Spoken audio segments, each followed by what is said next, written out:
getting hits on the power bait. I'm just setting up. I'm at Lake Tahoe, Logan Shoals. And I'm having reel issues. There he is. And I got one already. Thank you for joining me on Wilderness with Amani. I gotta get my net.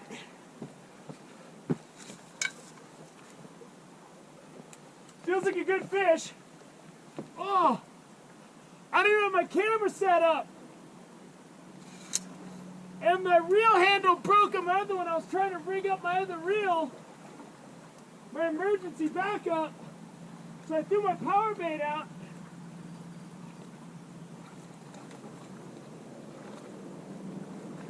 And it's another Mackinaw. I got another Mack. They must be all in towards shore. I got this on power bait. I'm probably gonna be able to let this fish go. Let me get my camera. Let me get this fish in the net.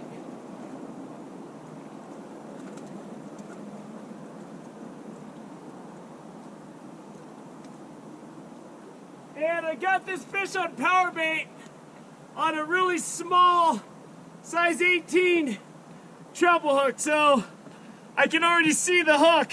His stomach is just bloated with whatever he's feeding on. I'm sure it's crawfish and minnows. But if he's here, why aren't the rainbows here? But I'm gonna get this guy back in the water. I'm gonna let him sit in the net for a minute and get his oxygen back in him before I let him go. So let me get set up and I'll explain the situation. I've only got one working rod, but I'm working on getting the second one going. But there you go. Instant action. I just have my camera sitting on a rock right now. When you use these tiny size 18 treble hooks, you can let a lot of the larger fish go. Because they a lot of times they hit it really hard. The hook just ends up in the outside of their mouth. And that worked out perfectly. Because I want to try a Mack, but that one wasn't that big. And between the, I figure I got to fillet the skin off. You know, if I get one that I can't let go, that's the one I'm going to eat. What happened is, the pin in the handle of my reel popped out last time I was fishing here. And I stuffed it back in good enough for it to work for the rest of the day. It kept coming out, I'd tighten it. And then when I got home, I threw my rod in the corner of my apartment and just forgot about it. I went to work, you know. And I fished barbless artificial for Patreon on Monday. And then I didn't touch this rod until today when I'm coming back out to Lake Tahoe because it was on my bigger Lake Tahoe rod. So when I got out here, I was walking down, the pin popped out and the handle just fell off the reel. So I have this other backup emergency reel where the spring was failing on the bail, but it'll work enough for today. I'm going to transfer the 8-pound test onto my light action reel.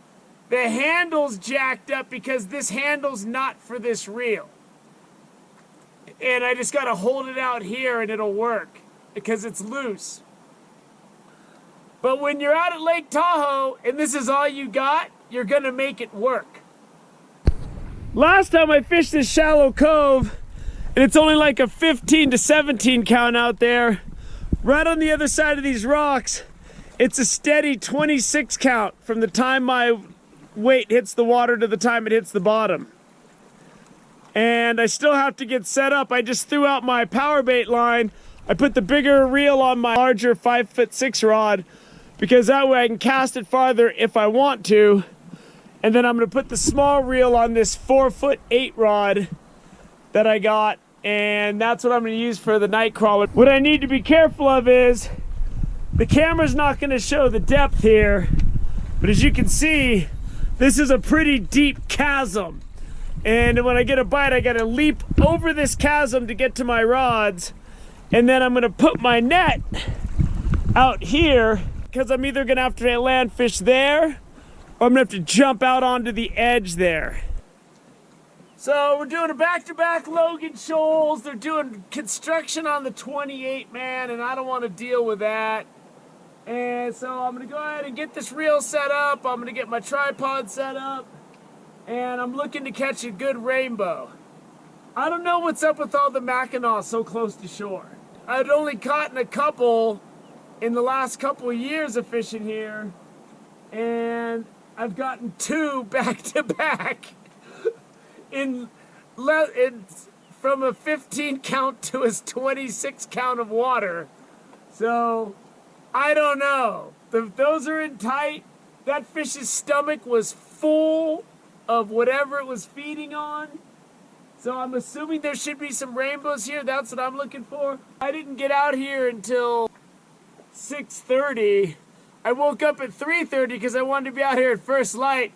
I don't know what happened to the time. It was like a time vortex or an alien abduction or something. There's lost time. Just I didn't make it out as early as I wanted to, but we fish when we get here and hopefully we can catch something. So let's give it a shot. The lake level is way up, like up to the trees, which is pretty full. And that's good news for the Truckee River because they'll release more water, heck, into the fall, you know, because the lake is so full. I don't think it's helping the fishing though, and I don't think the high water levels are helping the fishing in reservoirs either. But I just wanted to come out here because I was busy this week. I fished for Patreon on Monday, got a couple fish in the net in the inlet at Icehouse Lake. And I tried to go to Echo Lake, but it was so windy. There was white spray coming up the lake and sets of waves coming in. So I couldn't fish. So I went to Icehouse instead. Then I came out here, and it's just, it's slow, man. And I got that Mackinaw in the first 5 minutes, and that fish was full of food. I gently touched its stomach before I let it go, and I could feel the lumpy food in its stomach. And, you know, they're in these rocks feeding. Mackinaw are feeding in the rocks. I don't know where the rainbows are. And if they are here, they're not interested in what I have to offer. So I'm going to wrap it up early. It's only around 1 o'clock. Got to work early tomorrow. And we'll hit the road next week and see what we can find down south in the Eastern Sierra.